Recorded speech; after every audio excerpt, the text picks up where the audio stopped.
Hello అండి. ఈరోజు మనము ఎండోమెట్రియోసిస్ అనే కండిషన్ గురించి మాట్లాడుకుందాము. ఎండోమెట్రియోసిస్ అంటే ఏంటి? ప్రెగ్నెన్సీ గురించి ప్రయత్నిస్తున్నప్పుడు ఈ ఎండోమెట్రియోసిస్ ఏమన్నా కానీ ఫర్టిలిటీ ఛాన్సెస్ అనేది డిక్రీజ్ చేస్తుందా? ఇలాంటి విషయాల గురించి మనం ఈరోజు డిస్కస్ చేద్దాము. నమస్తే అండి. నేను doctor Maitri, fertility expert, Maitrishri fertility centre, Hyderabad.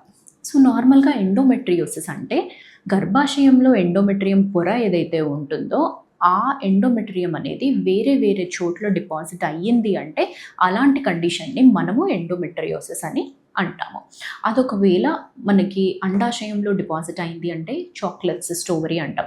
ఈ ఎండోమెట్రియోసిస్ అనేది ఈవెన్ మనకు ట్యూబ్స్ దగ్గర చూసే అవకాశం ఉంటుంది. బ్లాడర్ దగ్గర, అబ్డామినల్ వాల్, స్కార్, అంటే మీకు ప్రేయర్ ఆల్రెడీ సర్జరీ అయ్యింది అంటే ఆ స్కార్ దగ్గర కూడా ఉండే ఛాన్సెస్ అనేవి ఉంటాయి. అంటే డిఫరెంట్ పొజిషన్స్లో కూడా ఈ ఎండోమెట్రియోటిక్ స్పాట్స్ అనేది ఉండే అవకాశం అనేది ఉంటుంది. దీనికి ఏమైనా కానీ అంటే లైక్ సిమ్టమ్స్ ఏమైనా ఉంటాయా అంటే మీకేమైనా తెలుస్తుందా ఈ ఎండోమెట్రియోసిస్ ఉంది అన్నట్టుగా అంటే జనరల్లీ పీరియడ్ వచ్చినప్పుడు పెయిన్ రావడం అనేది సహజం. సో ఆ పీరియడ్ పెయిన్ అనేది ఈ ఎండోమెట్రియోసిస్లో కొంచెం టిపికల్గా ఉంటుంది. అంటే పీరియడ్ వచ్చే కన్నా ముందు, పీరియడ్ టైంలో, పీరియడ్ తర్వాత, ఈ 3 ఫేసెస్లో అనేది మీకు పెయిన్ అనేది తెలుస్తుంది. దాన్ని ట్రిపుల్ డిస్మెనోరియా అంటారు. డిస్మెనోరియా అంటే పీరియడ్ టైంలో వచ్చే పెయిన్ని డిస్మెనోరియా అంటాం.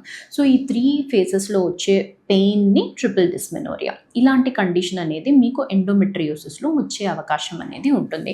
ఇలాంటి పెయిన్ ఏమన్నా ఎక్స్పీరియన్స్ మీరు చేస్తున్నారంటే ఇమీడియట్గా డాక్టర్ని కన్సల్ట్ అవ్వండి. కన్సల్ట్ అయిన తర్వాత చూసి స్కాన్స్, తర్వాత ఫర్దర్గా రిక్వైర్మెంట్ ఉంది అంటే ఎంఆర్ఐ ఇలాంటివి చేసినప్పుడు మీకు ఎక్కడ వరకు ఎండోమెట్రియోసిస్ ఉంది అనేది తెలుస్తుంది.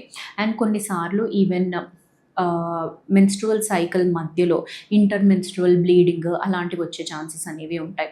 తర్వాత వచ్చేసి కలిసిన తర్వాత ఎక్కువగా పెయిన్ అనేది ఎక్స్పీరియన్స్ చేయడము, మోషన్ పాస్ చేసేటప్పుడు కూడా ఎక్స్పీరియన్స్ చేయడము పెయిన్ అనేది, ఇలాంటి ప్రాబ్లమ్స్ అనేవి కూడా మనకి కంప్లైంట్ లాగా ఉండొచ్చండి. అలాంటి టైంలో కూడా మనకి ప్రాపర్ ఎవాల్యుయేషన్ అనేది చేసుకోవాలి.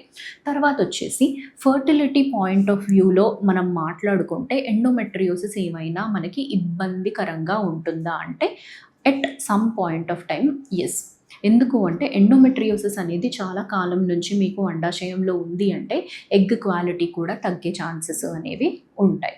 తర్వాత వచ్చేసి ఇన్ కేస్ మీకు డయాగ్నోస్ అయ్యింది అంటే ప్రెగ్నెన్సీ గురించి త్వరగా ప్లాన్ చేసుకోవాలి. ఒకవేళ సిస్ట్ సైజు అనేది చిన్నదిగానే ఉంది అంటే నార్మల్గా మెడికేషన్తోనే ట్రై చేసి అవ్వట్లేదంటే ఐయుఐ ఆర్ ఐవీఎఫ్కి వెళ్ళాలి. తర్వాత వచ్చేసి ఇన్ కేస్ సిస్ట్ సైజ్ అనేది చాలా పెద్దగా ఉంది అండ్ మీకు పర్సనల్గా చాలా ఇబ్బందికరంగా ఉంది అంటే డెఫినెట్గా సర్జరీకి అనేది వెళ్ళాల్సిన అవసరం అనేది ఉంటుందండి. నెక్స్ట్ వచ్చేసి కొన్నిసార్లు ఈ ఎండోమెట్రియోసిస్ అనేది ట్యూబ్స్ దగ్గర డిపాజిట్ అయినప్పుడు అది ట్యూబల్ బ్లాక్స్ కూడా అయ్యే ఛాన్స్ అనేది ఉంటుంది. సో అలా కూడా అది ఫర్టిలిటీని ఎఫెక్ట్ అయ్యే ఛాన్స్ అనేది ఉంటుంది. సో ఈ కండిషన్స్ ఏమైనా ఉన్నాయా లేదా అనేది మనము ఎవాల్యుయేషన్లో చూడొచ్చు. అంటే ట్యూబల్ ఎవాల్యుయేషన్ చేసినప్పుడు మీ ట్యూబ్స్ ఓపెన్ ఉన్నాయా లేదా అనేది తెలుస్తుంది. ఇన్ కేస్ ఒకవేళ లేదు అంటే అవసరం ఉంది అంటే లాప్రోస్కోప్కి వెళ్ళాలి. లాప్రోస్కోప్కి వెళ్ళినప్పుడు మనకు క్లియర్ కట్గా ఎండోమెట్రియోసిస్ మీకు ఏ స్టేజ్ వరకు ఉంది, ఎక్కడెక్కడ ఏ రీజియన్స్లో ఉంది అనేది చూసి దాన్ని మ్యాక్సిమం రిసెక్షన్ చేసుకునే ఛాన్స్ అనేది ఉంటుంది. అండ్ ఇన్ కేస్ ఆల్రెడీ ఒకవేళ అతుకులు లాంటివి ఏమన్నా ఫామ్ అయ్యాయి అంటే ఆ అతుకులని కూడా తీయొచ్చండి. సో ఈ విధంగా వెళ్తే మీకు పెయిన్ మేనేజ్మెంట్ అవుతుంది. తర్వాత ఫర్టిలిటీ పాయింట్ ఆఫ్ వ్యూ కూడా మీకు చాలా అడ్వాంటేజెస్ అనేవి ఉంటాయండి. Thank you.